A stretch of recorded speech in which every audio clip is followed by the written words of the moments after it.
Maître Florian Mbayen, bonjour. Bonjour. Que répondez-vous à ceux qui affirment que Samuel Eto'o a été impliqué, il y a 2 ans, dans l'organisation de matchs truqués pour faire monter en première division camerounaise le club de football Victoria United? Je répondrai que ce serait très mal connaître Monsieur Eto'o, qui a une carrière exemplaire en tant que footballeur, qui n'a jamais été impliqué dans le moindre problème d'éthique durant toute sa pratique du football. Donc c'est en totale contradiction avec ses valeurs, son éthique. C'est des accusations qui sont fantaisistes et qui, à mon avis, révèlent d'autres intentions. À l'appui de leur dire, les accusateurs ont produit l'enregistrement d'une conversation téléphonique qui aurait eu lieu entre Samuel Eto'o et le président de ce club, Victoria United. Une conversation où les 2 interlocuteurs se seraient accordés sur l'impératif de faire monter ce club en première division camerounaise. Oui, M. Eto'o a appelé, et ça il le reconnaît, M. Quain, parce que Quain avait interrompu un match de football, et il menaçait de quitter le championnat parce qu'il était agacé que son équipe subisse selon lui, un certain nombre de violations de règles arbitrales. Donc c'est suite à cet incident que M. Eto'o a appelé M. Quain. Maintenant, le contenu de l'enregistrement qui a été produit, on doit vous avouer que nous avons demandé son rejet au tribunal parce qu'il est impossible à authentifier, il n'a pas fait l'objet d'une authentification. Donc M. Eto'o a bien eu une conversation avec M. Quain suite à un incident que M. Quain a déclenché sur un stade de foot, mais je ne peux pas vous garantir que la communication produite par ces accusateurs est le reflet exact de leur échange. Mais le fait est que Victoria United est monté en première division. Il me semble que c'est un club qui est très très bien structuré, qui a des infrastructures pour ses joueurs, qui paye correctement ses joueurs, qui a mis en œuvre ce qu'il fallait pour rentrer dans les canons. Donc il n'est pas étonnant qu'ils soient montés en première division. Et n'oubliez pas que ce sont eux les vainqueurs du championnat de cette année. Donc est-ce qu'on va aussi dire que M. Eto'o a favorisé ce titre en première division? C'est complètement inaudible comme propos. Donc vous niez catégoriquement toute implication de Samuel Eto'o dans une histoire de match truqué? M. Eto'o nie catégoriquement toute implication. Ce ne sont pas ses valeurs, ce ne sont pas ses idées. Et dans l'interview, M. Eto'o affirme ses valeurs. Il dit à son interlocuteur qu'il y a des procédures. S'il a des griefs contre des officiels, ces griefs doivent faire l'objet de réserves. Ces réserves sont portées ensuite aux commissions qui vont statuer et décider. Quand vous dites dans l'interview, c'est dans l'entretien téléphonique. L'entretien téléphonique, excusez-moi. Qu'est-ce que vous répondez, maître, à ceux qui disent que Samuel Eto'o a conclu un contrat de sponsoring entre la FECAFOOT et une société de paris sportifs? M. Eto'o a effectivement conclu, en tant que président de la Fédération camerounaise de foot, un pré-contrat avec OneXBet qui est sponsor de la FECAFOOT. Ce pré-contrat a été signé en mai parce que M. Eto'o ne pouvait pas être présent pour la signature du contrat final, mais c'est un contrat entre la FECAFOOT et pas M. Eto'o, entre la FECAFOOT et OneXBet. Il y a donc une cérémonie de pré-contrat qui a été signée le 27 mai 2023, un pré-contrat entre la FECAFOOT, pas M. Eto'o, à titre personnel, un contrat entre la FECAFOOT et OneXBet. Et le contrat final a été réitéré, de mémoire, le 30 juin et a été signé par la vice-présidente de la FECAFOOT. Alors, ce qui est reproché à M. Eto'o, c'est pas la signature de ce contrat, c'est qu'on l'accuse d'avoir signé un contrat à titre personnel.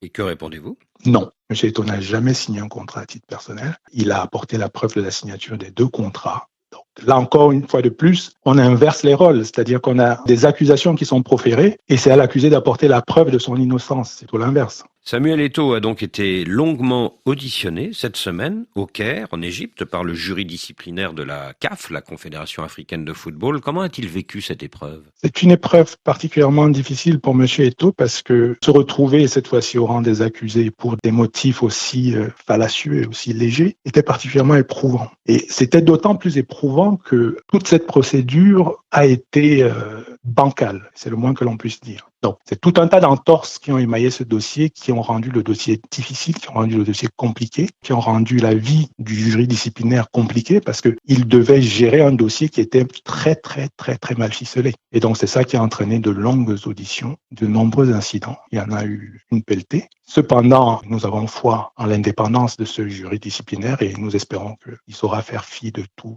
intervention extérieure. Il y a eu plusieurs incidents lors de l'audition de ce mardi? Alors, de nouvelles pièces avaient été rajoutées au dossier, montrant bien que le dossier initial était un dossier vide. Et donc, on a rajouté de nouvelles pièces à 10 jours auxquelles on a répondu. Et le jour de l'audience, on a découvert une nouvelle pièce. Et on a découvert qu'il y avait des auditions de personnes auxquelles on n'avait pas accès. Ça a donné lieu de nouveau à un incident qui a poussé le conseil disciplinaire à renvoyer au 26, et c'est le 26 qu'on a pu plaider. non sans un autre incident. Donc, il n'y a eu que des incidents au cours des procédures. C'est des vrais incidents parce que c'est des incidents qui portaient sur le respect des droits de la défense. On ne peut pas avoir un dossier qui a été transféré qui est différent du dossier que nous avons. Est-ce que vous avez senti, du coup, un président de jury qui vous était hostile?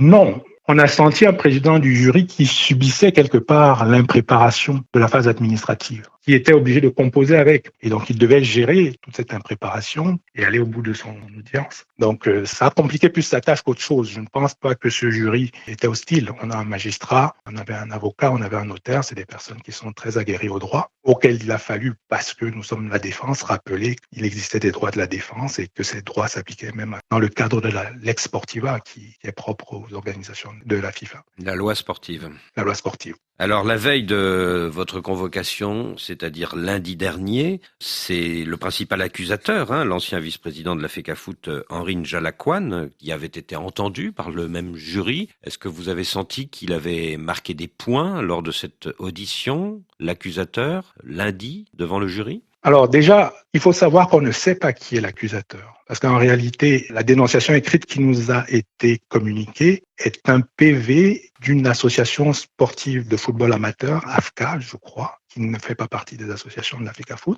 qui donnait mandat à son président de saisir la FIFA pour les faits en question. On n'a pas un document de quelqu'un qui a saisi la CAF de cette dénonciation. Donc ça, c'est le premier point. Maintenant, l'audition de M. N'Jalaquan, on l'a appris comme vous, par voie de presse. Alors vous avez l'air de douter que le véritable accusateur soit cet ancien vice-président de la FECAFOOT, M. N'Jalaquan. Qui est, selon vous, le vrai accusateur alors ? C'est pas que je doute. Factuellement, nous n'avons pas un acte d'accusation ou de dénonciation émanant de ce monsieur. Le seul document au dossier émane d'une association. Je comprends, maître, je comprends. Le fait est que c'est Henri N'Jalaquan qui a été auditionné lundi dernier, la veille de votre convocation, et que c'est apparemment donc le principal accusateur contre Samuel Eto'o. Quels sont, à votre avis, les mobiles de cet accusateur ? Je ne peux pas y répondre. J'ai cru comprendre que c'était un ancien membre du comité exécutif. Toujours est-il que l'accusation qu'il porte et les éléments sur lesquels il s'appuie sont tellement ténus que on s'interroge réellement sur l'intention derrière. Je ne pense pas que ce soit l'éthique de sport qui l'a motivé. Vous pensez que ça va au-delà du sport ? Je pense que oui, je pense qu'il y a une dominante personnelle derrière. Donc, en plus, l'accusation est vide, le dossier est vide. Vous avez parlé d'un audio, un audio auquel on peut faire dire ce qu'on veut. Je vais vous donner une anecdote sans vouloir rentrer dans les éléments du dossier. C'est-à-dire que dans le dossier du jury disciplinaire a été communiqué une transcription de cet audio. À un moment, M. Eto'o, dans l'audio, dit « Je ne vais pas appeler des arbitres ». Dans le dossier qui a été communiqué au jury disciplinaire, la transcription indiquait « Je ne vais pas payer des arbitres ». C'est évidemment très différent. Voilà.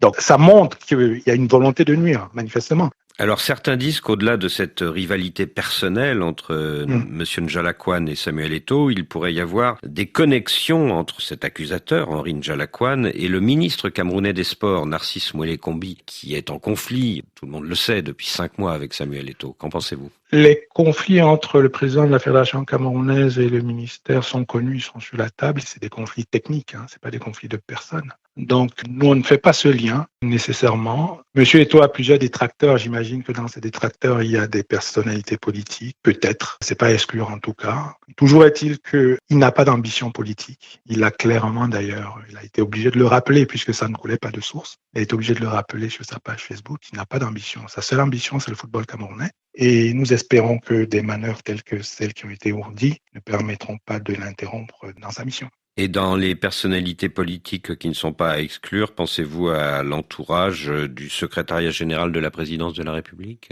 Je ne me prononce pas dessus, moi je ne sais pas. La force de M. Eto'o, c'est de s'appuyer sur les textes et le droit. Tout le reste, tous les aspects subjectifs doivent être écartés, ça empêche de réfléchir. Et en tout cas, vous ne semblez pas douter du fait qu'Henri N'Jalaquan, le principal accusateur, a des connexions politiques. J'en sais rien. Si c'est ça qui fonde l'accusation, qu'est-ce que vous voulez que je dise ? C'est maigre. Et donc, le fait que vous puissiez déclencher une telle procédure, faire un tel bruit sur la base de quelque chose d'aussi ténu, révèle que vous êtes mu par autre chose. C'est tout ce que je peux dire. Moi, chaque fois, en tant qu'avocat, que vous voyez un dossier émaillé d'incidents, émaillé de vices de procédure, ça veut dire généralement qu'il y a des choses qui sont à cacher, vous voyez. Donc, c'est pas normal que sur un dossier qui est un dossier simple, vous dites que quelqu'un a truqué des matchs, vous devez avoir les preuves de ce que vous dites, parce que c'est une accusation grave. Vous devez avoir des preuves matérielles. Mais quand on se retrouve avec des artifices juridiques, avec des incidents de procédure, avec des violations des droits de la défense, tout au long de la procédure, c'est très grave. Donc il y a des personnalités politiques dans les coulisses alors? Moi, je ne veux pas pointer le doigt. Je vais laisser les gens se faire leur opinion. Moi, je dis que, en tout cas, il y a des gens qui ne veulent pas que les choses se fassent. Alors vous venez de le dire, maître, dans un communiqué, Samuel Eto'o vient de déclarer qu'il continuait de soutenir le président Paul Biya et qu'il n'était en aucune façon, en aucun cas, candidat à la présidence de la République. Mais si demain il quittait la présidence de la FECAFOOT, qu'est-ce qui l'empêcherait de se lancer en politique? Je sais pas. Le fait que c'est pas son domaine de compétence. Monsieur Eto'o connaît le foot, fait du foot et c'est pas son domaine de compétence. La politique, il ne connaît pas. Il ne connaît pas, il sait pas faire, ça ne l'intéresse pas. Il peut la comprendre parce que c'est quelqu'un de très intelligent, mais il ne la fait pas. Donc il ne sera pas candidat à la présidence l'année prochaine. Il l'a écrit. Je ne sais pas s'il faut qu'il envoie une fusée pour que ce soit écrit dans l'espace. Il a écrit, dit et répété. Donc, si des gens pensent qu'il a une ambition politique, ils peuvent d'ores et déjà être assurés parce qu'ils pourront le renvoyer à ses écrits. Maître Florian Mbayen, merci. Je vous remercie.